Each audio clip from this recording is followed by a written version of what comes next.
வணக்கம் நண்பா. நாம் இப்போ பார்க்க போகிறது ப்ரொஃபைலைட் ஒர்க்கு. ப்ரொஃபைலைட் ஒர்க்குன்னா சீலிங்கில் ப்ரொஃபைலைட்டு உடைக்காமல், காங்கிரீட்டை நம்ம உடைக்காமல் எப்படி ப்ரொஃபைலைட் பண்ணலாம், அந்த வீடியோ தான் நம்ம இப்போ பார்க்க போகிறோம். முழுசாக பாருங்கள். பார்த்திங்கன்னா காங்கிரீட்டு உடைக்காமல் சீலிங் ஒர்க்கு பண்ணி விட்ருக்கோம், சேனல் ரெடி பண்ணி விட்ருக்கோம். இது எப்படி பண்ணலாம், அதுக்கு நம்ம முதல்ல என்ன பண்ணணும்னா, காங்கிரீட் போடுறதுக்கு முன்னாடி ரூஃப் சீலிங் காங்கிரீட் போடுறதுக்கு முன்னாடி நம்ம அதுக்கேற்ற மாதிரி என்ன டிசைனில் நமக்கு ப்ரொஃபைலைட் வேணும் அதை பார்க்கணும். அந்த என்ன டிசைன் வேணுமோ அதை நம்ம மார்க் பண்ணி வச்சுக்கிட்டு நம்ம அதுக்கேற்ற மாதிரி டிசைனுக்கு ஏற்ற மாதிரி ரீப்பர் அடிக்கணும்.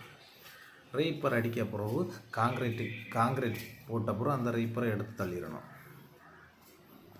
ரீப்பர் எப்படி அடிக்கிறது அப்படின்னு உள்ள வீடியோ அடுத்த வீடியோவில் போடுறேன். நீங்கள் தொடர்ந்து இந்த சேனலை பாருங்கள், பார்த்து சப்ஸ்கிரைப் பண்ணுங்கள்.